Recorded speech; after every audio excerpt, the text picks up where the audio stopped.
እናት እንኳን የወለደችውን ትረሳ ይሆናል፣ እኔ ግን አልረሳችሁም ብሎ መስቀል ላይ በችንካር የሰራን፣ መስቀል ላይ እንደገና ፍቅሩን የገለጠልን መድኃኔ ዓለም ስለማይነገር ፍቅሩ ክብር ምስጋና ለስሙ ይሆንልን። ክርስቲያኖች ይሄ ፍቅር ነው የሚያኖረን። ዛሬም እየሰራ ያለ ፍቅር ማለት ይሄ ነው። ዛሬም እየሰራ ያለ ትኩስ ፍቅር ነው።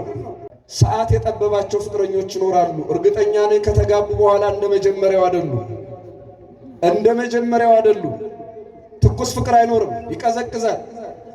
ለዚህ ነው ፍቅርና ገንፎ ይላል የሀገራችን ሰው። ይቀዘቅዛል። ከሚቀዘቅዝ ገንፎ ከሚሆን ፍቅር መድኃኔ ዓለም ይሰውረን።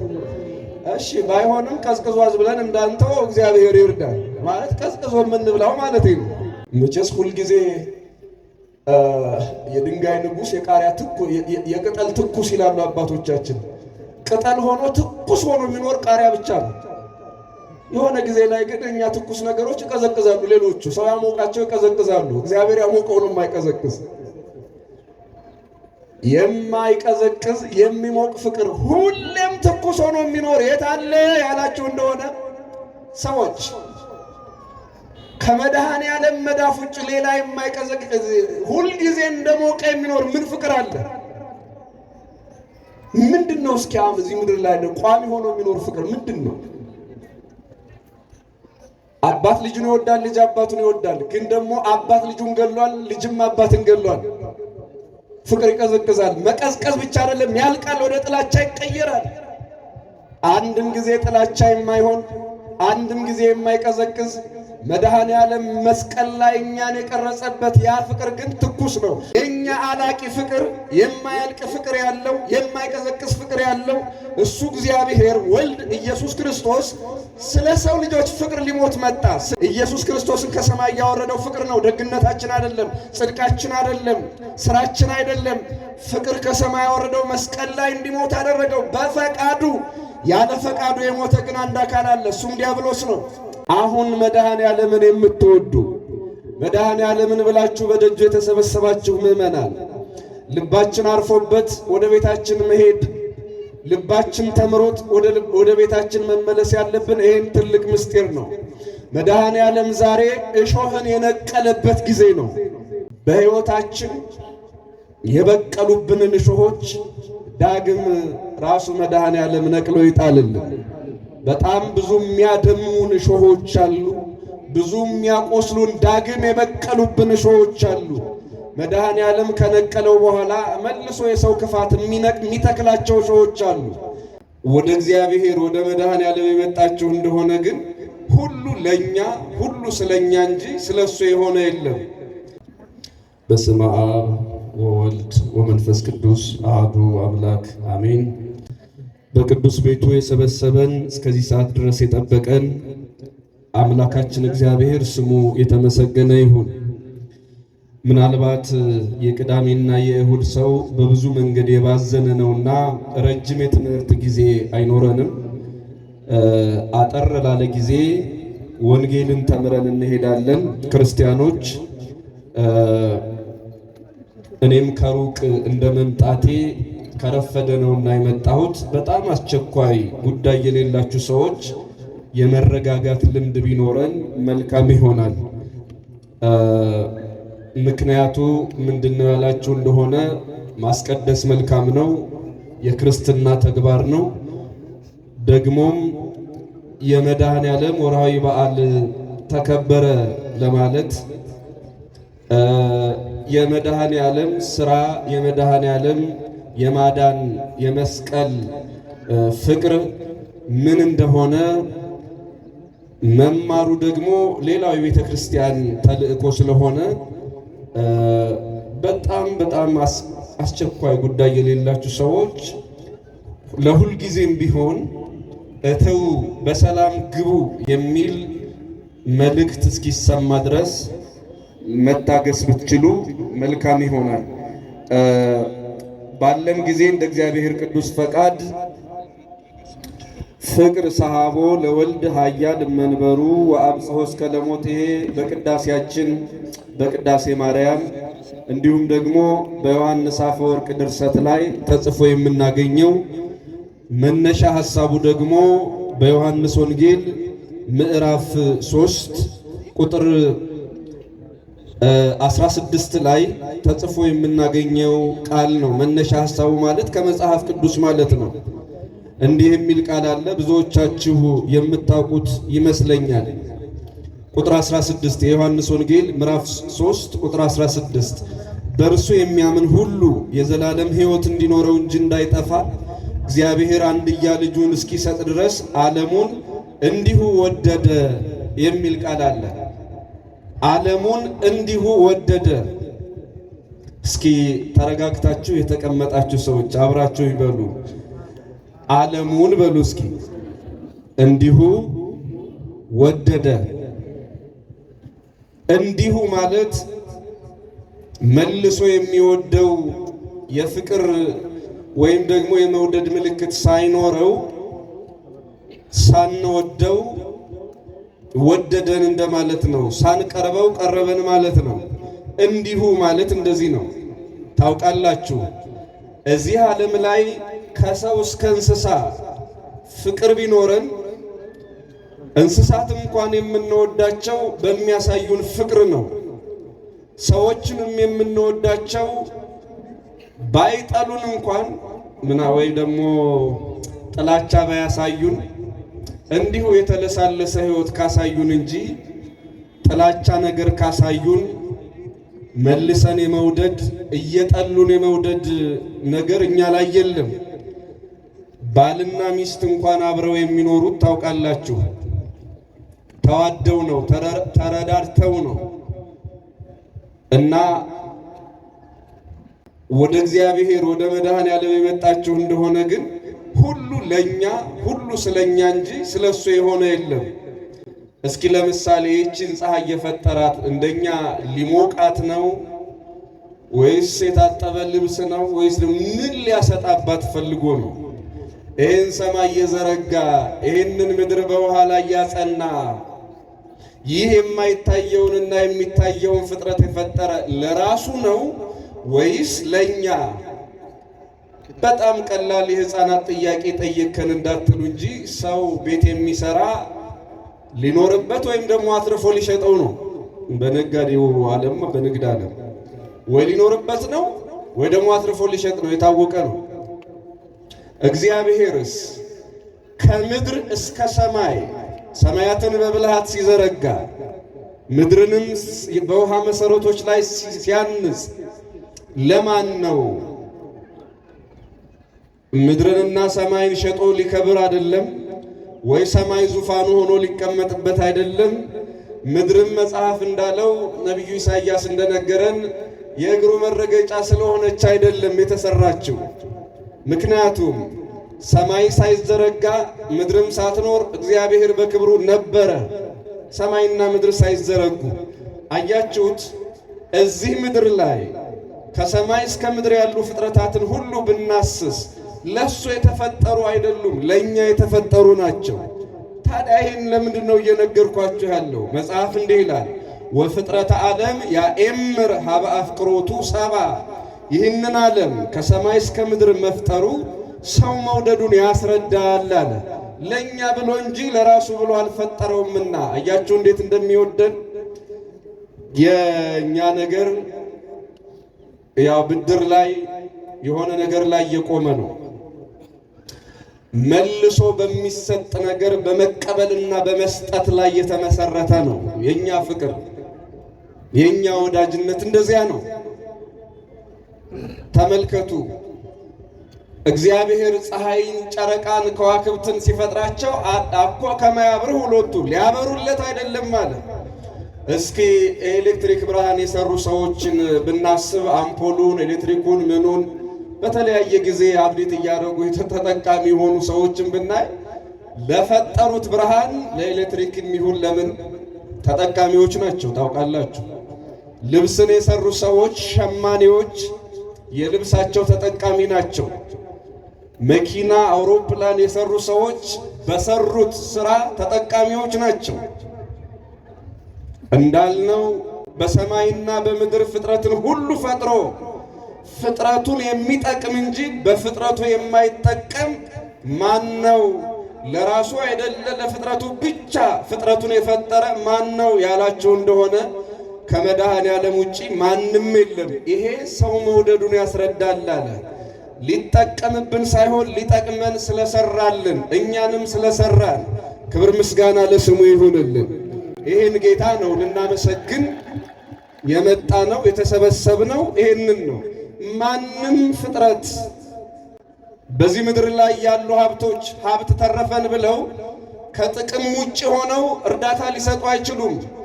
ባደረጉት እርዳታ ልክ ምናልባት አንዳንድ ሀብታም ሀገሮች ላይ የምንሰማው እኛም ሀገር እንሰማለን። በእርግጥ ያው እንደ አቅማቸው እርዳታ ሲያደርጉ መንግስት የሆነ ጊዜ ላይ እንዲያው ያደረግነውን በጎ ስራ ከግምት ውስጥ ያስገባልናል የታክስ ጊዜ ሲመጣ ብለው እንደሚያስቡ በጎ ስራን ከዚያ ጭምር አንጻር ይችን ታሳቢ ያደረገች በጎ ስራ እንደሚሰሩ እናውቃለን።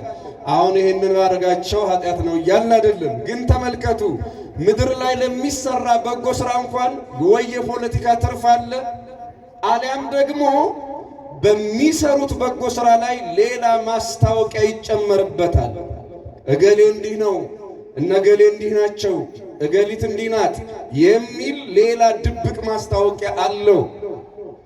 አያችሁት? በምናደርገው በጎ ስራ እንኳን እንዲያው ምንም አንጠብቅም ብንል ለድሆች በሚሰጠው ስጦታ እንኳን እኛንም ተጠቃሚዎች መልሶ ተጠቃሚዎች እኛንን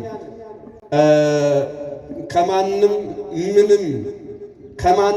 ምንም ሳይፈልግ ከፍጥረቱ ምንም ሳይፈልግ እንዲሁ ወደደን የሚለውን ተመልከቱ። ቅድም በዮሐንስ ወንጌል ምዕራፍ 3 ቁጥር 16 ላይ የተመለከትነው እግዚአብሔር ቃል ይህንን ነው የሚያስረዳው። እንዲሁ ማለት በቃ እንዲሁ ነው፣ ያለምንም ብድር ያለምንም መልሶ ይከፍሉኛል ባይነት የወደደን መልካሙን ነገር ሁሉ ያደረገልን ይሄ ነው። እረ ሌላም አለ። ቅዱስ ጳውሎስ በሮሜ መልእክቱ ምዕራፍ 5 ላይ የእኛን ፍቅር ከኛ የሚጠበቀውን አይደለም እግዚአብሔር ለኛ ያደረገውን ፍቅር ሲገልጠው እንዲህ ብሎ ገልጦታል። ብዙዎቻችሁ ሮሜ 5ን ታውቁት ይመስለኛል። ወሶበን ዘጸሩ ንሕነ ለእግዚአብሔር ተሳሃለነ በሞተ ወልዱ። እስኪ አብራችሁ ይበሉ። ጠላቶቹ ሳለን በሉ እስኪ አላላችሁም? እስኪ የእግዚአብሔር ቃል በጠዋት መናገሩ ጥሩ ነው፣ ይጠቅማል። ሳምባም በሱ ምክንያት ትንፋ ምንድነው አየር ማግኘቱ በእግዚአብሔር ቃል ሲንቀሳቀስ አፋችን ጥሩ ነው። እስኪ ጠላቶቹ ሳለን በሉ በልጁ ሞት ታረቀን። ጠላቶቹ ሳለን በልጁ ሞት ምን አለን? አያችሁት? ጠላቶቹ ሳለን ነው የሚለው። እንዲሁ ብቻ አይደለም። አሁን እኮ አንዳንድ ሰው አለ የማይጠላም የማይወድም ግን የምንወደው። ክርስቶስስ እንዴት ወደደን? መድኃኔዓለም እንዴት ሞተልን? እንዴት እርቃኑን ተሰቀለልን? እንዴት ተጠማልን? እንዴት ሞተልን? ያል እንደሆነ እንዲሁ የማንወድ ወዳጆቹ ሆነን አይደለም፣ ጠላቶቹ ሳለን ነው የሚለው። እንደምታውቁት የሰው ልጅ አምላክነትን ተመኝቶ መፈንቅለ እግዚአብሔር ለማድረግ የእግዚአብሔርነትን ስልጣን ለመያዝ አስቦ በሰራው በደል ምክንያት ከገነት ተባሮ እዚህ ጎደሎ ዓለም ላይ መጥቷል። ይሄ የምንኖርበት ዓለም ሌላ ስሙ እንደምታውቁት የፕላኔታችን ሌላ ስም ምድረ ፋይድ ነው። ጎደሎ ማለት ነው፣ የጎደለ ዓለም ማለት ነው። የትኛውም ሀብት ጉድለቱን የማይሞላበት ዓለም ማለት ነው። የትኛውም ስኬት የማይሞላው ጉድለት ያለበት ዓለም ማለት ነው። ጎደሎ ዓለም የሚባለው ለዚያ ነው። በዚህ ጎደሎ ዓለም ላይ የመጣ ነው የእግዚአብሔር ጠላቶች ሆነን ነው። ጠላቶቹን ሊፈልግ እርቃኑን የተሰቀለ በከብቶች በረት የተወለደ እርቃኑን ተሰቅሎ ቤዛ የሆነን ደግሞ ስለወደድ ነው አይደለም፣ በተቃራኒው ነው። ቅዱስ ጳውሎስ እንዳለ ጠላቶቹ ሳለን የሚለው ስለዚህ በልጁ ሞት ታረቀን። ዓለሙን እንዲሁ ወደደ ማለት እንግዲህ ይሄ ነው። ለሚወዱት መሞት፣ ለሚያፈቅር መሞት፣ ዋጋ ለሚከፍል ዋጋ መክፈል። ምናልባት ዛሬም ዓለም ላይ ያለ ሊሆን ይችላል። ምናልባት ይሄ የተለመደን ነገር ሊሆን ይችል ይሆናል። ነገር ግን ለሚጠሉት መሞት፣ ለማይወዱት እንዲህ አይነት ዋጋ መክፈል ክርስቲያኖች ይህንን ያደረገ መድኃኔዓለም ክርስቶስ ብቻ ነው። ይሄ ልዩ ፍቅር ይባላል። በዚህ ልዩ ፍቅር የሰበሰበን፣ በዚህ ልዩ ፍቅሩ የጠራን አምላካችን መድኃኔዓለም ስሙ የተመሰገነ ይሁን። የዛሬውን መልእክት አጠርና ሰብሰብ አድርገን ስናየው አንዲት ከዚህ ቃል ተነስተን የምናያት ታሪክ ትኖረናለች። በዚህ በኦሪት ዘፍጥረት ምዕራፍ 3 ቁጥር 18 ላይ አንድ አስደናቂ ቃል አለ። ኦሪት ዘፍጥረት ምዕራፍ 3 ቁጥር 18 አዳም ዕፀ በለስን መቼም ሁል ጊዜ አዳም፣ ሔዋን፣ እስራኤል የምንለው በኩረ ኃጢአት ስለሆነ ነው። አዳም ሔዋን ከየት እንጀምር? የሰው ታሪክ የሚጀምረው እነሱ ጋር ነው እና እንዳትሰለችው ሁልጊዜ አዳም ሁልጊዜ ሔዋን ስንል በኩረ ኃጢአት ማለት የኃጢአት ጀማሪ እነሱ ናቸው። ስለዚህ ተመልከቱ ዘፍጥረት 3:18 ላይ አዳም ከበደለ በኋላ እግዚአብሔርን ካሳዘነ በኋላ ወደዚህ ምድር መጣ። እግዚአብሔር እንዲህ አለው፣ ለይብቁልከ ሶክ ወአሜከላ፣ እነሆ የምትኖርባት ምድር እሾህና አሜከላ ታብቅልብህ አለው። እሾህና አሜከላ ታብቅልብህ፣ የረገጥካት ምድር ምን ማለት ነው? እስከዚህ ሰዓት ድረስ አዳምን የሚወጋ እሾሁ ነበረ እኮ። 7 ዓመት እሾህ ያላበቀለች ምድር አልነበረችም። ግን አዳምን መውጋት የሚችል አልነበረም። የአዳም ተፈጥሮ እሾህ የሚወጋውና የሚያደማው አልነበረም፣ የተለየ ነበረ። አዳም ከፈጣሪው ሲጣላ ግን አካሉ የሚደማ የሚቆስል፣ አዳምም እንቅፋት ሲመታው የሚያነክስ ተራ ቁስለኛ ሆነና በመጀመሪያ የነበረው ክብሩ ሲገፈፍ ይሄ ጥንካሬ ሁሉ ጠፋ። ስለዚህ የምድር እሾህ አዳምን መውጋት ጀመረ። የመጀመሪያው ትርጉም ይሄ ነው። ሁለተኛ ምድር እሾህና አሜከላ ታብቅልብህ ማለት ፍትወታት እኩያት የሚባሉ አሉ። ክፉ ምኞት ማለት ነው። ክፉ ሐሳቦች አንተን ያድሙህ አለ። ይሄ ማለት ምን ማለት ነው? ለምሳሌ ልጆች አንተን ያድሙህ ማለት ነው። ይሄ የሚታወቅ ዘንድ በኦሪት ዘፍጥረት ምዕራፍ 4 ላይ በእሾህ የተመሰለ ልጅ ወልዷል አዳም። ያ እሾህ ማን ነው? ደምና ሥጋ ያለው ልጅ ነው። በአርአያ እግዚአብሔር የተፈጠረ ልጅ ነው። ቃየል ይባላል። ቃየል ወንድሙን በድንጋይ ደብድቦ ከመግደሉ በፊት የአባቱን የአዳምን የእናቱን የሔዋንን ልብ ያደማ ፍጡር ነው በክፋቱ። እንዲህ አይነት ልጆች አንተ ጋር ይኖራሉ። አንተ በለሱን እንዳደማኸው፣ አንተ በለሱን እንደቆረጥከው የልጅህን ዕድሜ የሚቆርጥ ልጅ ትወልዳለህ። ያንተን የልጆችህን ደም የሚያፈስ ልጅ ትወልዳለህ ማለቱ ነው። እና እንደ እሾህ የሚዋጋ እሾሃዊ ባህሪ ያለው ልጅ ይኖርሃል ሲለው ነው። ምድር እሾህና አሜከላ ታብቅል ማለቱ መሬት ላይ በዕለተ ማክሰኞ ስለተፈጠረ የቅጠል ላይ እሾህ ወይም ደግሞ የተክል እሾህ እያወራ ብቻ አይደለም። ስለ ሰው ባህሪ፣ ስለ ሰው ተፈጥሮ ጭምር እየተናገረ ነው። ስለዚህ ክርስቲያኖች እሾህና አሜከላ ታብቅልብህ የሚለው ይሄን ሁለት ትርጉም ይይዛል። እንደነገርኳችሁ መጀመሪያ እንዳትረሱት፣ ምድር ላይ የበቀለው ይሄ እሾሁ አዳምን መውጋት አይችልም ነበረ። እግዚአብሔርን ሲጣላ ግን አያደማ የነበረው አዳምን አይወጋ የነበረው እሾህ አዳምን መውጋት ጀመረ ብያቸዋለሁ። ሁለተኛ ደግሞ ልጆቹ እንደ እሾህ የሚዋጉ ሆኑ። ክፉ ሐሳቦች፣ ክፉ ምኞቶች፣ ክፉ ልጆች አዳምን አደሙት፣ አሳዘኑት ማለት ነው። የማይገባ ሥራ እየሰሩ አሁን የመጀመሪያውን ትርጉም ይዘን ወደ ዛሬው ታሪክ እንሄዳለን። ዛሬ ያው ደጋግሜ እንዳልኩት እናንተም እንደምታውቁት የመድኃኔዓለም ወርሃዊ በዓል ነው። የስቅለቱ መታሰቢያ ነው። እስኪ ወደ ስቅለቱ እናምጣው ይሄንን ቃል። ምድር እሾህና አሜከላ ታብቅልብህ ብሎ እግዚአብሔር ረገመው አዳምን። ይሄ እርግማን 5500 ዘመን ቆየ። እሾህና አሜከላ ታብቅልብህ የሚለው እርግማን አሁን የዮሐንስ ወንጌል ምዕራፍ 19 ቁጥር 1 ላይ እንደርሳለን። አሁን ሁለቱን ምዕራፎች እንደ ነጠላ እንሰፋቸዋለን። ዘፍጥረት ምዕራፍ 3 ቁጥር 18 ምድር እሾህና አሜከላ ታብቅል የሚለው ቃልና የዮሐንስ ወንጌል ምዕራፍ 19 ላይ ያለውን ቃል አንድ ላይ እናየዋለን። እንዲህ የሚል ቃል አለ። የዮሐንስ ወንጌል ምዕራፍ 19 ቁጥር 1 በዚያን ጊዜም ጲላጦስ ኢየሱስን ገረፈው፣ ወታደሮቹም ከእሾህ አክሊል ጎንጉነው በራሱ ላይ አኖሩ። እስኪ ይህችን ቃል አብራችሁኝ በሉ፣ ብቻዬን ከምናገር። ወታደሮቹም በሉ እስኪ፣ አላላችሁም? ወታደሮቹም ከእሾህ አክሊል ጎንጉነው በራሱ ላይ አኖሩት። እዚያ ላይ አዳምን ምድር ምንና ምን ታብቅልብህ ነበር ያለው? እሾህና አሜከላ ምን ትበልብህ? ታብቅል። አሁን የዮሐንስ ወንጌል ምዕራፍ 19 ቁጥር 2 ላይ የጲላጦስ ወታደሮች የምን አክሊል ጎነጎኑ አለ? የእሾህ አክሊል ጎንጉነው በራሱ ላይ አኖሩ። የእሾህ አክሊል የጎነጎኑት አይሁድና የአይሁድ ጭፍሮች የራሳቸው ምክንያት አላቸው። ለማሽሟጠጥ ነው። ክርስቶስ ማለት ንጉሥ ማለት ነው።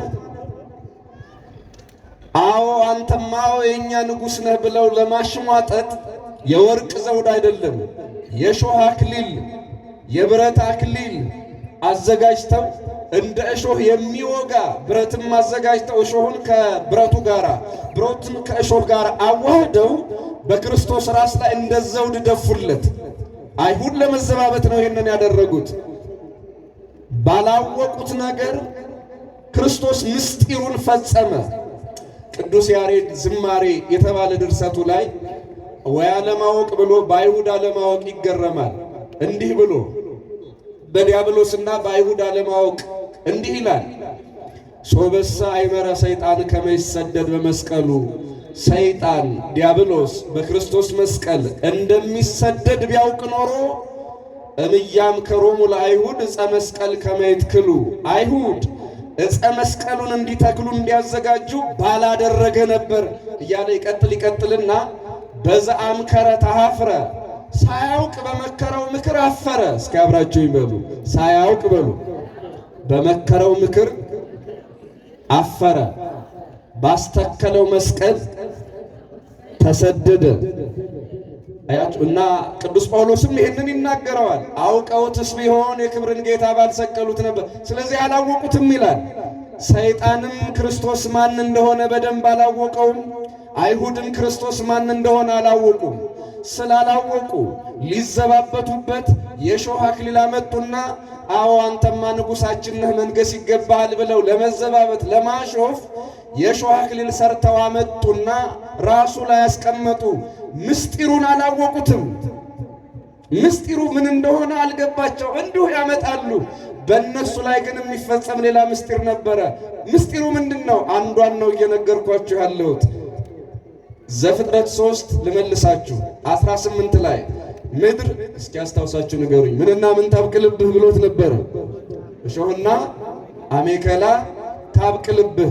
ያንን እርግማን እንዳነሳለት ለማስረዳት፣ ያንን የእርግማን ቃል ነቅሎ እንደጣለለት ለማስረዳት ክርስቶስ አምላካችን የአዳምን እግሮች ሲወጉ የነበሩትን እሾሆችን በሙሉ ሰብስቦ ወይም ደግሞ እነዚያን እሾሆች አስነቅሎ ራሱ ላይ ያደረጋቸው። ከዚህ በኋላ ያ እርግማን ተነስቶልሃል፣ የሚወጋ እሾህ ተነቅሎልሃል፣ እግርህን የሚያደማ አንተን የሚያቆስለውን መርገም ነቅዬ እኔ የክብር ጌጥ አድርጌልሃለሁ። ከዚህ በኋላ የኃጢአት እሾህ አንተን አያደማህም። ከዚህ በኋላ የኃጢአት እሾህ አንተን አይወጋህም፣ አያቆስልህም። ወደቅ አልቆሰልክ። እርግማንህ ያን ዕፀ በለስን በልተህ የመጣብህ መርገም አንተን አይጎዳህም፣ አያቆስልህም። መርገምህን ወደ ክብር መልሼልሃለሁ፣ ጉስቁልናህን ወደ ጸጋ መልሼልሃለሁ ሲል የአዳምን እሾህ ይወጉ የነበሩትን የአዳምን እግሮች ይወጉ የነበሩትን እሾህ ወይም የእሾህ ዘር ነቅሎ ራሱ ላይ አድርጎ ዘውድ አድርጎ ደፋው። ክብር ምስጋና ለዚህ ጌታ ይሁንልን። እንግዲህ አሁን የምናመሰግንበት ምክንያታችን ይሄ ነው። ዓለሙን እንዲሁ ወደደ እንዲባል ያደረገው ትልቁ መለኮታዊ ምስጢር ይሄ ነው። አባ ሕርያቆስና ዮሐንስ ደግሞ የተባበሩበት ኃያል ወልድን ከሰማይ ፍቅር ከሰማይ ያወረደው እስከ ሞትም አደረሰው የተባለለት እንግዲህ ይህ ምስጢሩ ነው። ክርስቲያኖች አሁን መድኃኔ ዓለምን የምትወዱ መድኃኔ ዓለምን ብላችሁ በደጁ የተሰበሰባችሁ ምእመናን ልባችን አርፎበት ወደ ቤታችን መሄድ ልባችን ተምሮት ወደ ቤታችን መመለስ ያለብን ይሄን ትልቅ ምስጢር ነው። መድኃኔ ዓለም ዛሬ እሾህን የነቀለበት ጊዜ ነው። እስኪ አብራችሁ ይበሉ፣ ዛሬ ይበሉ። የመርገም እሾህ የተነቀለበት ታሪክ ነው። የምናስታውሰው ታሪኩን ዛሬም ትኩስ ሆኖ የሚቀጥለው ሕያው ሆኖ በቤተ ክርስቲያን የሚነገረው ነገር ይሄ ነው። የመርገም እሾህ የተነቀለበት ታሪክ ነው። የአዳም እግሮች ወደውና ፈቅደው ወደ እሾሁ ካልሄዱ እንደ ጥንቱ ዝም ብሎ የሚደማ አጋንንት የሚያደሙት አጋንንት የሚጫወቱበት የአዳም ሕይወት አሁን የለም። መርገሙን አንስቶ ክርስቶስ ራሱ ላይ አድርጎታል። ስለዚህ እሾሁን ነቅዬላችኋለሁ ሲል ነው። በሕይወታችን የበቀሉብንን እሾሆች ዳግም ራሱ መድኃኔ ዓለም ነቅሎ ይጣልልን። በጣም ብዙ የሚያደሙን እሾሆች አሉ። ብዙ የሚያቆስሉን ዳግም የበቀሉብን እሾሆች አሉ። መድኃኔ ዓለም ከነቀለው በኋላ መልሶ የሰው ክፋት የሚተክላቸው እሾሆች አሉ።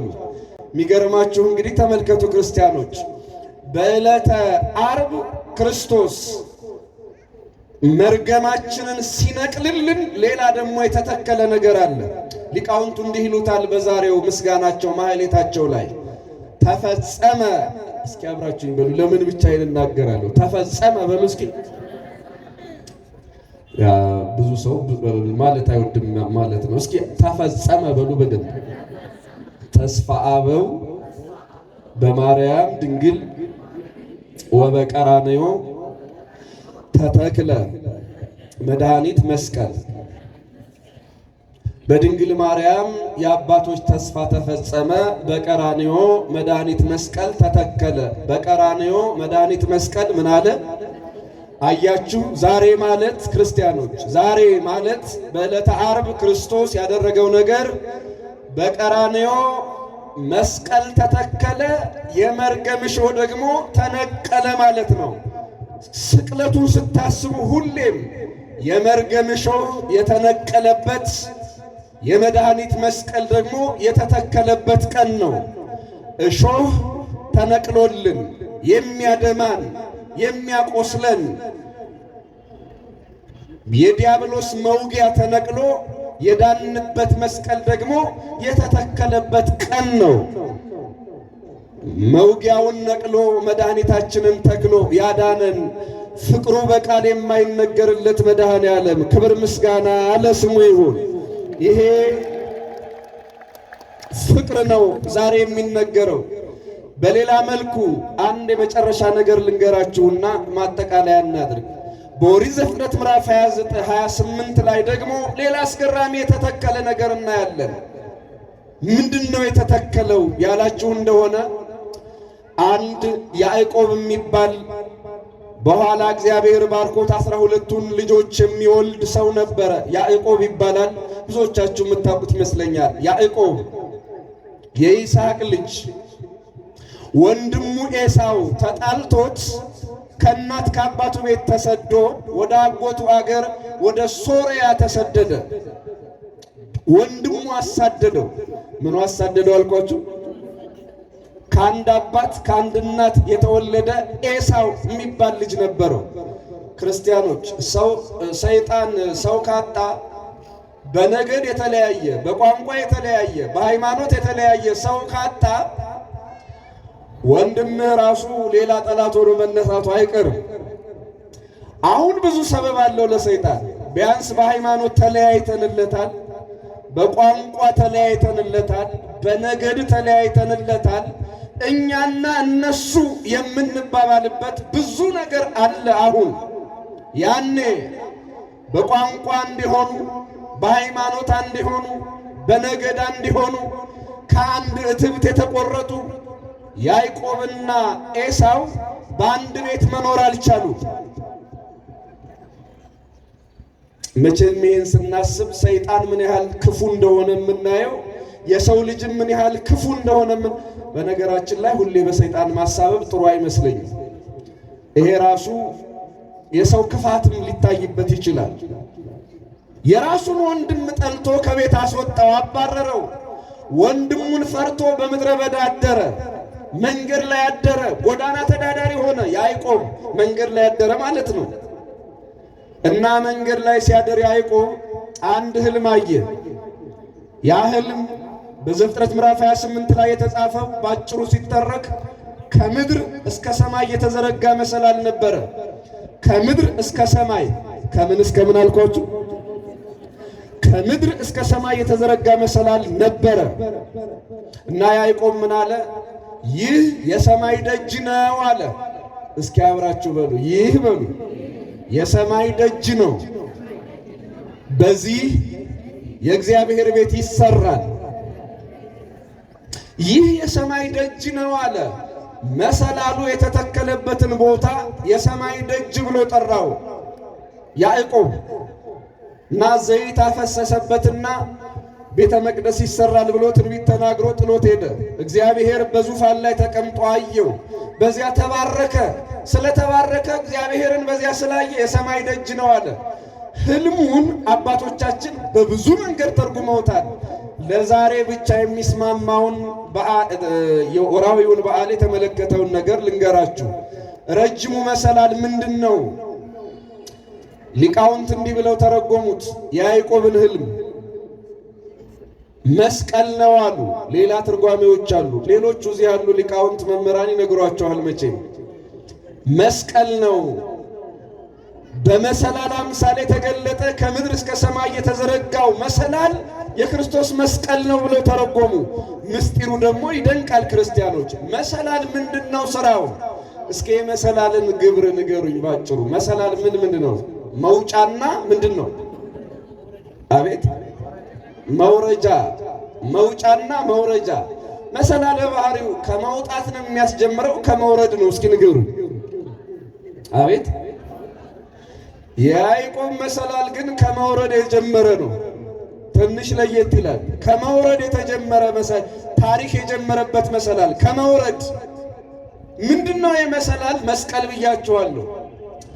እንዴት የያዕቆብ መሰላል መስቀል ሊሆን ቻለ ያላችሁ እንደሆነ ሳዊሮስ የሚባል የቤተ ክርስቲያን ሊቅ አለ። ሳዊሮስ ዘስሙናይን ይባላል። ዕፀ በለስ አዳምን ከስህተቱ እንዲወድቅ አደረገው። አዳም ዕፀ በለስን በልቷልና ያን ዕፀ በለስ ደግሞ ክርስቶስ ተሰቀለበት ይላል ሳዊሮስ። በጣም ይገርማል። አዳም ፍሬውን በልቶ የሞተበትን ዕፀ በለስ ክርስቶስ ተሰቀለበት ይላል። በዚህ አጋጣሚ ትምህርት እንዳይሰፋብኝ እንጂ ክርስቶስ የተሰቀለበት አንድ መስቀል ነው። መስቀሉ አንድ ቢሆንም እንጨቱ 7 ነው። ስንት ነው አልኳችሁ? አቤት 7 እንጨት ነው አንድ መስቀል የተሰራበት። እስኪ የተከታተላችሁ ሰዎች በደንብ ንገሩኝ። ስንት መስቀል ስንት እንጨት? 7 እንጨት ስንት መስቀል? አንድ መስቀል ነው የሆነው። በጣም የሚደንቅ ነገር ነው። ምንድነው ይሄ የሆነው? አዳም ዕፀ በለስን በላ ይለናል ሳዊሮስ። እና ዕፀ በለስን በልቶ ፍሬውን በልቶ ሞተ። ክርስቶስ ደግሞ ለመስቀል ሲዘጋጅ ወደዚህ ምድር ሲመጣ አይሁድ የሰበሰቡት አንድ መስቀል ለመስራት 7ቱን አሁን አልነግራችሁም፣ አንዱን ነግራችኋለሁ። ከ7ቱ አንዱ ዕፀ በለስ ነው። ከ7ቱ አንዱ ምንድነው አልኳችሁ? ዕፀ በለስ ነው አለ። ከ7ቱ እጽዋት አንዱ ዕፀ በለስ ነው።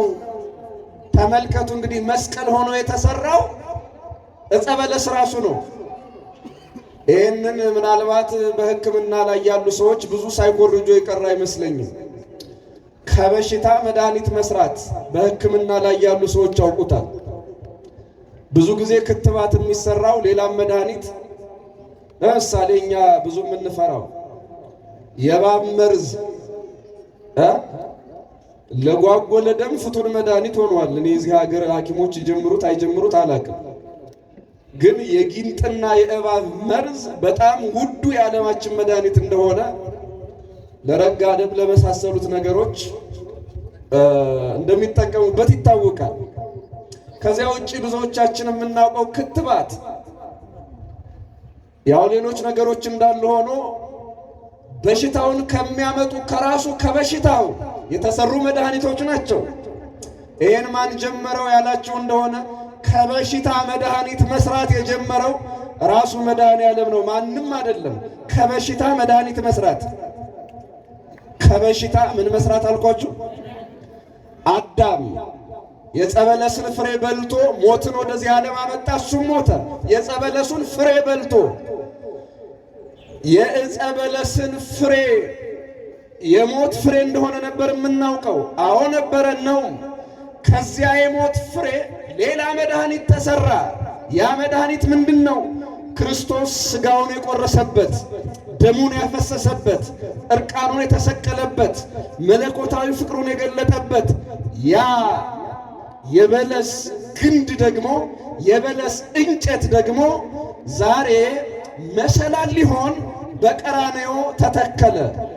መሰላል ሆኖ በየት ተተከለ አልኳችሁ? በቀራንዮ ተተከለ። አያችሁት? አዳም መጀመሪያ ይሄንን የጸበለስ ፍሬ በልቶ ከገነት ወደ ምድር ወረደ፣ ወደዚህ ምድር ወረደበት። መሰላል ሆኖ ከላይ ወደዚህ ምድር ወረደ፣ ወደ ሲኦል ሁሉ ወረደ።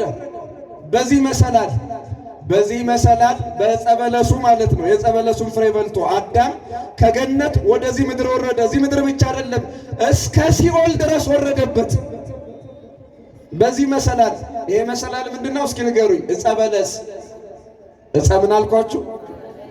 አዳም የዚህን መሰላል ፍሬውን በላው። ፍሬውን ምን አለው? በላ። ስለዚህ ተመልከቱ፣ የዕፀ በለሱን ፍሬ በልቶ ከሰማይ ክብር ከሰማይ ጸጋ ወርዶ እስከ ሲኦል ድረስ ዘቀጠ። አያችሁት? ከመውረድ ጀመረ ያልኳችሁ ለዚህ ነው። እኛ የምናውቀው መሰላል መጀመሪያ ወተንበት ነው የምንወርድበት። አዳም ግን መሰላሉ ላይ ታሪኩን የጀመረው በመውረድ ነው። የዕፀ በለሱን ፍሬ በልቶ ወረደ፣ ከክብሩ ወረደ፣ ከጸጋው ጎደለ፣ ክብሩን፣ ጸጋውን፣ ልጅነቱን አጣ፣ ተገፈፈ። አያችሁት? መሰላሉ ወረደበት። በዚህ መሰላል ከክብሩ ወረደ፣ ከጸጋው ወረደ፣ ከገነት ተሰደደ ማለት ነው። አሁን መድኃኔዓለም ኢየሱስ ክርስቶስ ደግሞ እሾሁን ነቅሎ መስቀሉን ተክሎ መድኃኔዓለም ቀራንዮ ላይ ፍቅሩን ሲገልጥልን ምን አደረገ? አዳም የበላውን ዕፀ በለስ ፍሬውን ትቶ ግንዱን አይሁድ እንዲያመጡት አደረገና መስቀል እንዲያደርጉት አደረጋቸው። እዚያ መስቀል ላይ የዕፀ በለሱ ግንድ ላይ ደሙን አፈሰሰበት፣ ሥጋውን ቆረሰበትና በሲኦል የወደቀውን አዳምን በሲኦል 5500 ዘመን በስብሶ የኖረ የነበረ አዳምን የሲኦል ምርኮኛ የሲኦል እስረኛ የነበረውን አዳምን ከገነት አውጥቶ እንደገና ወደ ቀደመ ክብሩ የወሰደው በወረደበት መሰላል እንደገና ወደ ላይ እንዲወጣ ያደረገው ያዕቆብ ባየው መሰላል ነው። ያ መሰላል ምንድን ነው? መስቀል ነው። ክርስቲያኖች፣ አምላካችን መድኃኒታችን ኢየሱስ ክርስቶስ እሾህን በእሾህ ስራውን እንዲህ አድርጎታል። እሾህን በእሾህ ምንን በምን አልኳችሁ እንዴ? ማዳኑ በምንድን ነው? ለምሳሌ ያ ረቂቁ ዲያብሎስ በምን አድሮ ነበር አዳምንና ሔዋንን ከገነት ያባረራቸው? በምን አድሮ? አቤት! ረቂቁ ዲያብሎስ በምን አደረ? በእባብ በሉ እንጂ በምን? በእባብ በሌላ አደረ? አያችሁት? ረቂቁ ዲያብሎስ ግዙፍ እባብን ተጠቅሞ አዳምና ሔዋንን ከዚያ አስወጥቷቸው ነበረ ከገነት። ታዲያ እግዚአብሔር ምን አለ? ወበከመ ተሃባ ሰይጣን በጉልቱ ውስተ ሥጋ ከይሲ ከማሁ ኮነ ድኅነትነ በተሰውሮ ቃለ እግዚአብሔር።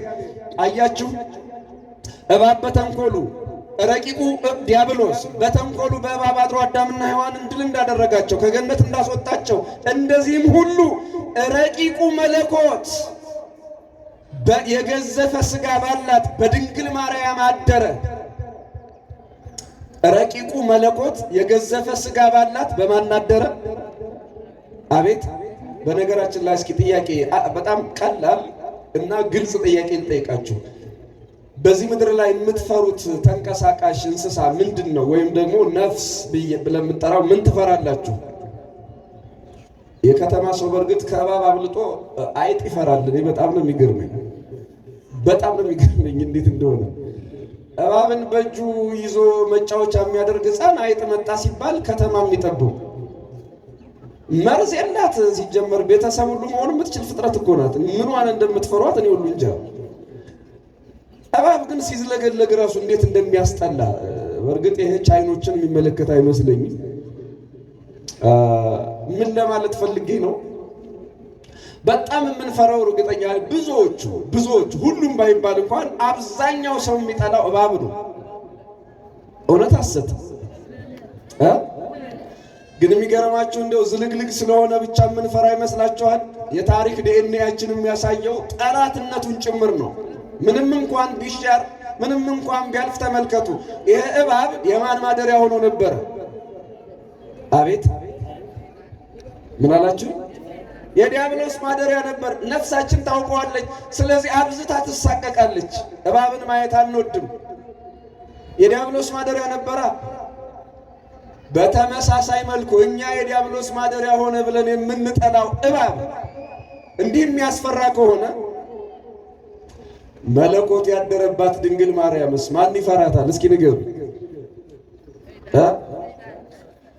ዲያብሎስ ያደረበትን እባብ እኛ እስከ ዛሬ ድረስ የምንፈራው ከሆነ እስከ ዛሬ ድረስ የማንወደው ከሆነ በተመሳሳይ መልኩ እግዚአብሔር ወልድ መለኮት ያደረባት ድንግል ማርያምን ደግሞ እነንትና ሊወዷት አይችሉም ማለት ነው። አያችሁ ልዩነቱ? ሁለቱም ማደሪያዎች ናቸው።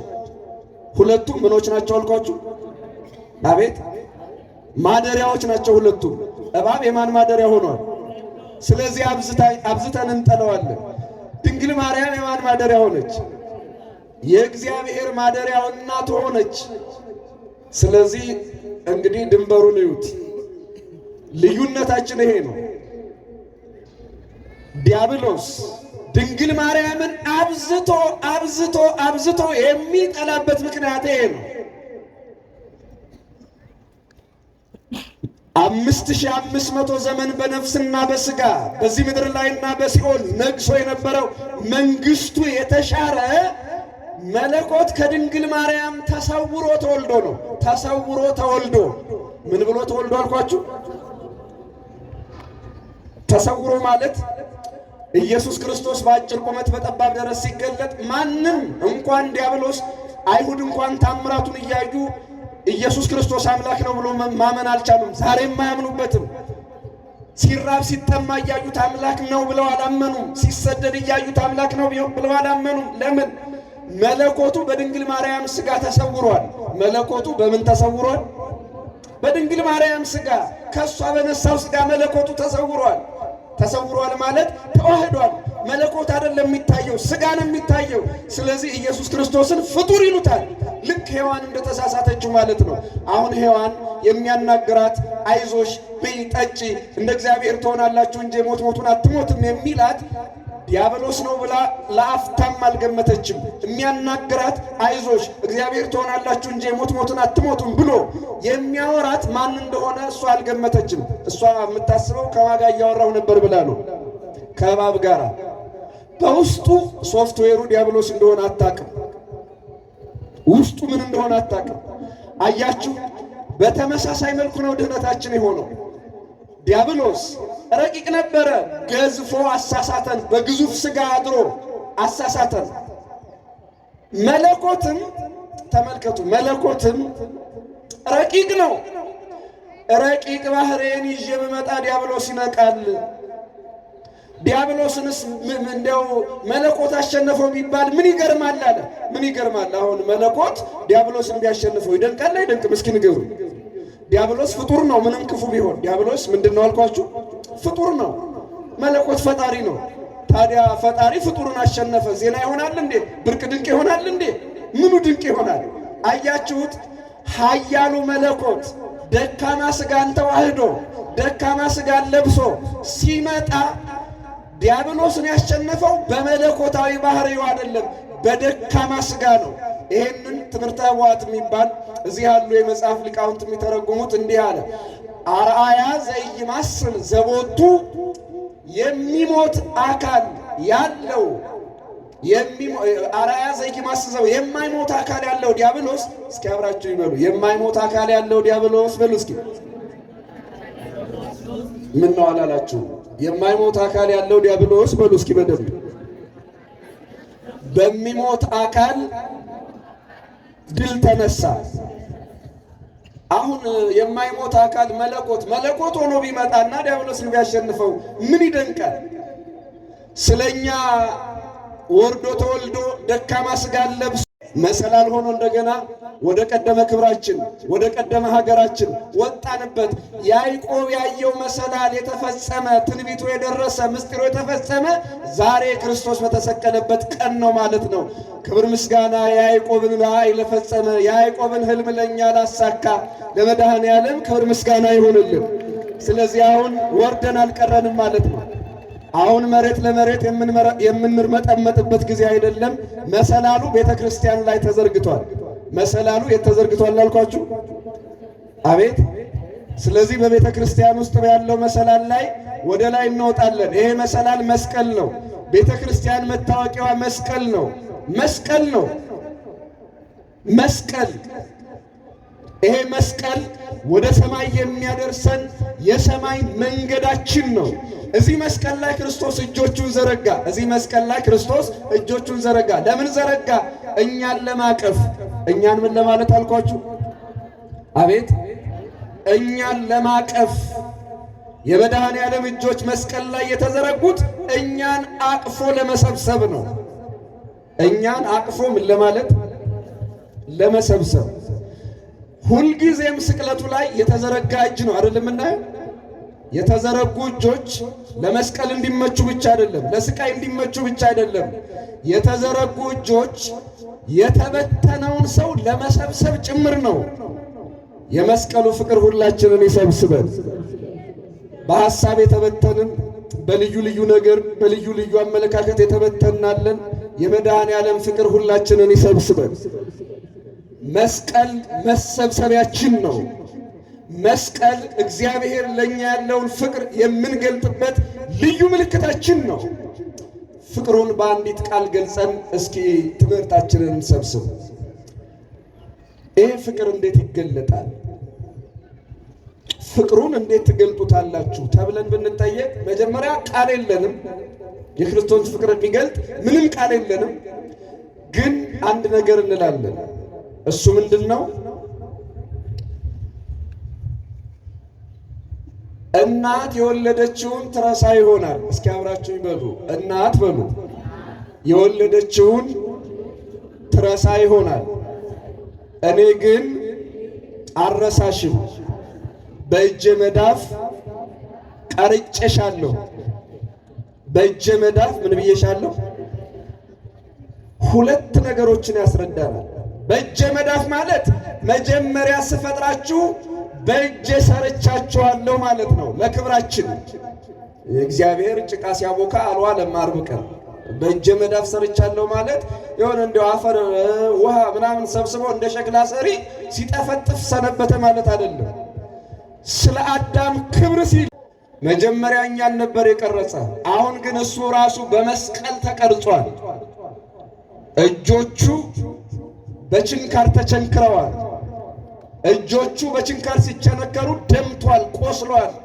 ይሄ ቁስል እኛን የሚሰራ ቁስል ነበረ ማለት ነው። በቁስሉ የሰራን፣ በቁስሉ የፈወሰን። እናት እንኳን የወለደችውን ትረሳ ይሆናል፣ እኔ ግን አልረሳችሁም ብሎ መስቀል ላይ በችንካር የሰራን፣ መስቀል ላይ እንደገና ፍቅሩን የገለጠልን መድኃኔዓለም ስለማይነገር ፍቅሩ ክብር ምስጋና ለስሙ ይሆንልን። ክርስቲያኖች ይሄ ፍቅር ነው የሚያኖረን። ዛሬም እየሰራ ያለ ፍቅር ማለት ይሄ ነው። ዛሬም እየሰራ ያለ ትኩስ ፍቅር ነው። ትኩስ ፍቅር ሰዓት የጠበባቸው ፍቅረኞች ይኖራሉ። እርግጠኛ ነኝ ከተጋቡ በኋላ እንደ መጀመሪያው አይደሉም። ትኩስ ፍቅር አይኖርም፣ ይቀዘቅዛል። ለዚህ ነው ፍቅርና ገንፎ ይላል ያገራችን ሰው። ይቀዘቅዛል። ከሚቀዘቅዝ ገንፎ ከሚሆን ፍቅር መድኃኔዓለም ይሰውረን። እሺ ባይሆንም ቀዝቅዟዝ ብለን እንዳንተው እግዚአብሔር ይርዳል። ማለት ቀዝቅዞ የምንብላው ማለት ነው። ቢቀዘቅዝም ምግብ ነው። መቼስ ሁልጊዜ የድንጋይ ንጉሥ የቃሪያ የቅጠል ትኩስ ይላሉ አባቶቻችን። ቅጠል ሆኖ ትኩስ ሆኖ የሚኖር ቃሪያ ብቻ ነው። የሆነ ጊዜ ላይ ግን እኛ ትኩስ ነገሮች ይቀዘቅዛሉ። ሌሎቹ ሰው ያሞቃቸው ይቀዘቅዛሉ። እግዚአብሔር ያሞቀው ነው የማይቀዘቅዝ። የማይቀዘቅዝ የሚሞቅ ፍቅር ሁሌም ትኩስ ሆኖ የሚኖር የት አለ ያላችሁ እንደሆነ ሰዎች ከመድኃኔዓለም መዳፍ ውጭ ሌላ የማይቀዘቅዝ ሁልጊዜ እንደሞቀ የሚኖር ምን ፍቅር አለ? ምንድነው? እስኪ እዚህ ምድር ላይ ቋሚ ሆኖ የሚኖር ፍቅር ምንድነው? አባት ልጁን ይወዳል፣ ልጅ አባቱን ይወዳል። ግን ደግሞ አባት ልጁን ገሏል፣ ልጅም አባትን ገሏል። ፍቅር ይቀዘቅዛል። መቀዝቀዝ ብቻ አይደለም፣ ያልቃል፣ ወደ ጥላቻ ይቀየራል።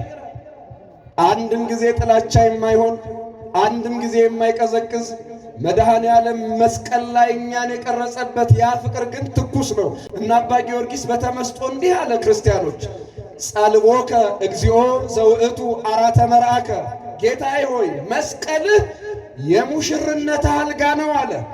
ሁልጊዜ እንዳትረሱ አደራ። ሁልጊዜ ሁለት ነገሮች። እሺ እጠይቃችኋለሁ፣ ይሄ መጨረሻ ጥያቄ ነው ለእናንተ። ክርስቶስ መስቀል ላይ ሞተ። እስኪ አብራችሁ ይበሉ። ክርስቶስ ምን ላይ ሞተ? አቤት፣ ምን ላይ ሞተ? ዲያብሎስ በመስቀል ሞተ። ዲያብሎስ በመስቀል ሞተ። እስኪ ምን አልኳችሁ? እስኪ አሁን ደግማችሁ ንገሩኝ። ክርስቶስ ምን ላይ ሞተ? ላይ ነው ያልኩት። ክርስቶስ ምን ላይ በሚል ቃል አትጠቀሙ እዚህ ላይ። ክርስቶስ ምን ላይ ሞተ? መስቀል ላይ። ዲያብሎስ እንዴት ሞተ? ለሁለቱም መስቀል ላይ እንዳትሉ። አሁን መስቀል ላይ መሞትና በመስቀል መሞት ይለያያል ወይስ አንድ ነው? አቤት። የኛ ጌታ የኛ አምላክ ወር በገባ በ27 ቀን ስናከብር ሁሌም ማሰብ ያለባችሁ፣ ሁሌም የክርስቶስን ነገር ስታስቡ፣ መስቀሉን ስታስቡ መርሳት የሌለባችሁ ነገር ክርስቲያኖች፣ አምላካችን መድኃኒታችን ኢየሱስ ክርስቶስ መስቀል ላይ ሞተ ማለት ወዶ በፈቃዱ ሞተ ማለት ነው። ወዶ በፈቃዱ ምን አለ? መስቀል ላይ። አንድ ሰው ታሞ ፍራሽ ላይ ቢሞት ፍራሹ ገደለው ይባላል ወይስ ፍራሽ ላይ ሞተ ነው የሚባለው? እንደ አልጋ ላይ ደቀሽ ወንበር ላይ አይበለው አያድርገውና ብንለው መሆኑ አይቀርም። በእርግጥ ወንበር ላይ እንዳለ ሰው ይሞታል። ወንበር ገደለው ይባላል? ወንበር ላይ ተቀምጦ ሳለ ድንገት ሞተ። ወንበር ላይ እያለ አሁን ይሄ ሰው ወንበር ላይ ተቀምጦ እያወራ ድንገት ትን ብሎት ቢሞት ሰው በወንበር ሞተ ነው የሚባለው? ወንበር ላይ ሞተ ነው የሚባለው? ምንም ፍልስፍና አይደለም። ወንበር ላይ ሞተ ወይስ በወንበር ሞተ? እንዴ ወንበር ላይ ነው የሚባለው። ወንበሩ አልገደለውም አይደል እንዴ? ወንበሩ ተጭኖ ቢገለውስ በወንበር ሞተ ይባላል አይደል? አዎ። የሁላችን ጌታ የኔና የናንተ አምላክ የሞተው በችንካር ኃይል አይደለም፣ በመስቀል ኃይል አይደለም፣ በፍቅር ኃይል ነው። በምን ኃይል አልኳችሁ? አቤት። ፍቅር ኃያል ወልድን ከሰማይ ወረደው እስከ ሞት ምን አለው? አደረሰው ያልነው ይሄንን ነው። የመስቀል ኃይል ቢገለውማ እንዴት እናመልከዋለን? የችንካር ኃይል ቢገለውማ እንዴት አምላክ ነው እንለዋለን? ክርስቶስ ወዶ ፈቅዶ በፈቃዱ የዮሐንስ ወንጌል ምዕራፍ 10 ቁጥር 14 ላይ በስልጣን አንብራ ለነፍሴ ወአንሳይ ነፍሴን ላነሳት በሞት ለወስዳት ደግሞም ላስነሳት ስልጣን አለኝ አለ። ወዶ በፈቃዱ ነው የሞተው። ስለዚህ መስቀል ላይ ሞተ ነው የምንለው። ምን ላይ ሞተ? የችንካር ኃይል የገደለው አምላክ አናመልክም። የመስቀል ኃይል የገደለው አምላክ አናመልክም። የፍቅር ኃይል ግን ገሎታል። ይህን እናውቃለን። የሁላችን የፍቅር ኃይል። የምን ኃይል አልኳችሁ? እስኪ ንገሩኝ። አቤት ምን የሚወደድ ነገር አለን? ወደ ኋላ ተመለሱና የቅድሙን አስታውሱ። ምንም የሚወደድ ነገር የለንም። እንኳን ሊሞቱልን ሊሰደቡልን የማይገባን ፍጥረቶች ነበርን። እንኳን እርቃን ሊሰቀሉልን እንኳን እርቃን ሆኖ ሊሰቀል መስቀል ሊገባው ይቅርና ክፉ ቃል ከአይሁድ ሊሰማልን የማይገባን ሰዎች ነበር። ለእኛ ሊሰደብ የማይገባው አምላክ ነበር። ይህን ያህል ዋጋ የምናስከፍል ሰዎች አይደለንም። ግን የኛ አላቂ ፍቅር፣ የማያልቅ ፍቅር ያለው፣ የማይቀዘቅዝ ፍቅር ያለው እሱ እግዚአብሔር ወልድ ኢየሱስ ክርስቶስ ስለ ሰው ልጆች ፍቅር ሊሞት መጣ። ስለዚህ ተመልከቱ፣ ኢየሱስ ክርስቶስን ከሰማይ ያወረደው ፍቅር ነው። ደግነታችን አይደለም፣ ጽድቃችን አይደለም፣ ስራችን አይደለም። ፍቅር ከሰማይ ያወረደው መስቀል ላይ እንዲሞት አደረገው በፈቃዱ። ያለ ፈቃዱ የሞተ ግን አንድ አካል አለ፣ እሱም ዲያብሎስ ነው። ጥልን በመስቀሉ ምን አለ ነው የሚለው መጽሐፍ ቅዱስ? ገደለ። አያችሁ ክርስቲያኖች፣ መስቀል ላይ የሞተ ክርስቶስ ነው። በመስቀል የሞተ ደግሞ ማን ነው? ይህንን የምላችሁ አንዳንድ ሰዎች እንዲህ ስለሚሉ ነው። እኛ የተሰቀለውን ክርስቶስን እንጂ የተሰቀለበትን አንፈልግም የሚሉ አሉ። የተሰቀለውን እንጂ ምንን አንፈልግም? አቤት እብዶች ናቸው፣ ጤነኞች አይደሉም። እንዲህ የሚሉ ሰዎች የተሰቀለውን እንጂ የተሰቀለበትን አንፈልግም። አንድ ሰው ሻይ ቤት ገብቶ ቡና አዘዘ። ቡናው የሚመጣው ምንድን ነው? እስኪ ንገሩ። ስለ መስቀል ስንናገር ሁሌም ይሄን መርሳት የለም። በቃ ምሳሌውን ያዙት። በምን ይመጣል ቡናው? ሲኒ አዘዛችኋል እንዴ? ምግብ አዘዛችሁ። ምግቡ የሚመጣው በምንድን ነው? ሬስቶራንት ውስጥ አቤት፣ በሳህን በመሶብ። መሶብ አዛችኋል። እሺ መሶብ ይበላል። ቡናው የመጣበት ሲኒ ይጠጣል። እና ዌይተር አስተናጋጅ እንዴት ያምጣው? እሺ እኔ የምፈልገው ምግቡን ነው እንጂ እንዴት የምፈልገውን እንጀራ ከማልፈልገው መሶብ ጋር እንዴት ታመጣለህ? ይባላል አይባልም? እስኪ ንገሩ። ወገኖቻችን እኮ እንደዛ ነው እያሉ ያሉት። እኛ የክርስቶስን ሥጋ ክርስቶስን እንፈልገዋለን። ክርስቶስ የተሰቀለበትን መስቀል ግን አንፈልግም ማለት እንጀራ ፈልጋለሁ፣ አደራ ግን ትሪም ሳህንም እንዳይኖር እና አየር ላይ ያምጣው በአስማት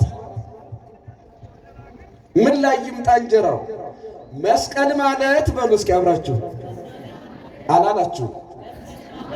የክርስቶስን እንጀራ የምንበላበት የሕይወት መሶብ፣ የክርስቶስን ደም የምንጠጣበት ጽዋችን ነው። መስቀል መሶባችን ነው። መስቀል ጽዋችን ነው። ክርስቶስ ሥጋውን የቆረሰበት መሶብ መስቀል ነው። ክርስቶስ ደሙን ያፈሰሰበት ጽዋ የቀዳበት ጽዋ መስቀሉ ነው። እና ታዲያ የክርስቶስን ጽዋ የጠጣንበት መስቀል አያስፈልግም ካል ቡና ፈልጋለሁ፣ አደራ ሲኒ እንዳይኖረው በእጇ ታምጣው ወይስ በነፋስ ትቋጥረው? ምን ማለት ነው? ክርስቲያኖች የክርስቶስን መስቀል የምንወደው መስቀል እንጨት ስለምንወድ አይደለም፣ ብረት ስለምንወድ አይደለም። እዚህ መስቀል ላይ የክርስቶስ ሥጋ ስለሚታየን ነው። እዚህ መስቀል ላይ የክርስቶስ ደም ስለተቀዳ ነው። ይሄም ብቻ አይደለም፣ መስቀሉ ላይ ፍቅር ስላለ ነው። መስቀሉ ላይ ምን ስላለ ነው? አቤት ፍቅር ስላለ ነው። ኃይል ስላለ ነው። ኃይል ይሄ ኃይል ነው እኛን የሚያኖረን ኃይል።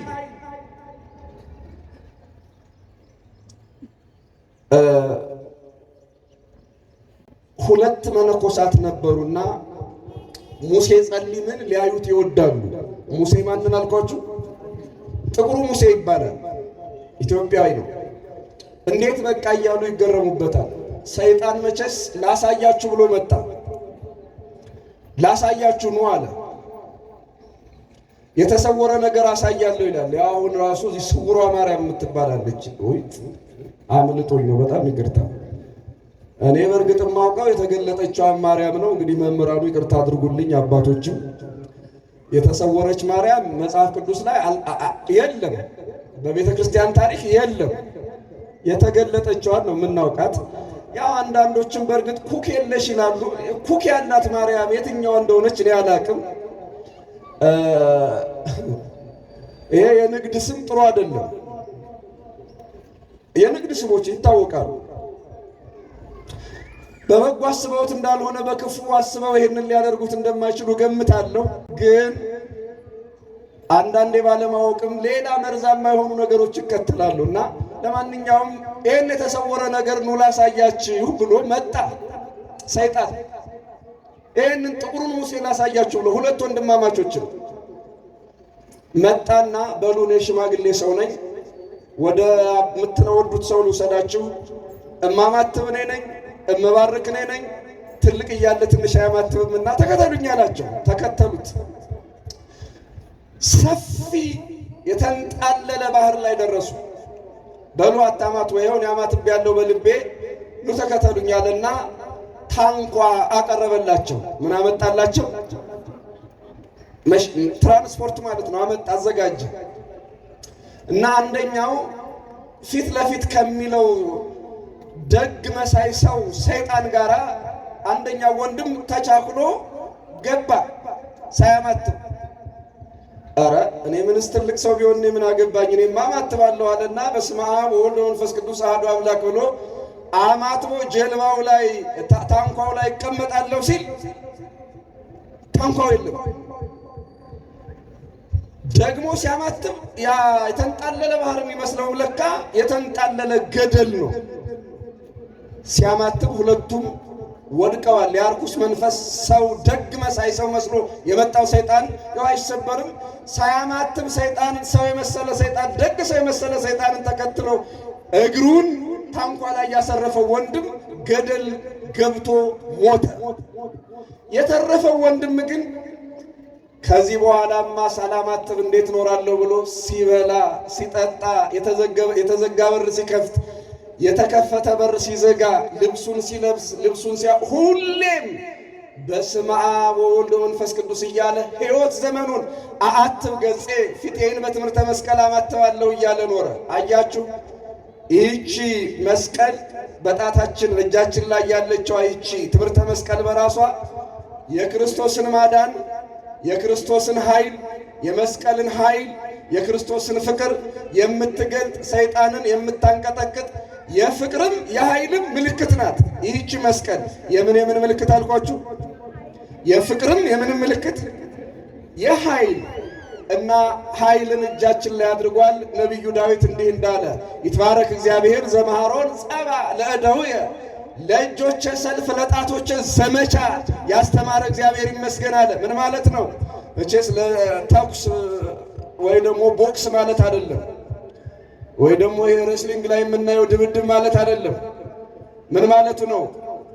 በአዲስ ኪዳን ለሚመጣው ትምህርተ መስቀል በዚህ በስመ አብ ብዬ ሰይጣንን እንዳሸንፍ ማሸነፉን የሰጠኝ እግዚአብሔር ይመስገን ማለት ነው። ይህች ጣት የዋዛ እንዳትመስላችሁ ለማለት ነው። የክርስቶስን ፍቅር ታሳያለች፣ የመስቀልን ኃይል ትገልጣለች።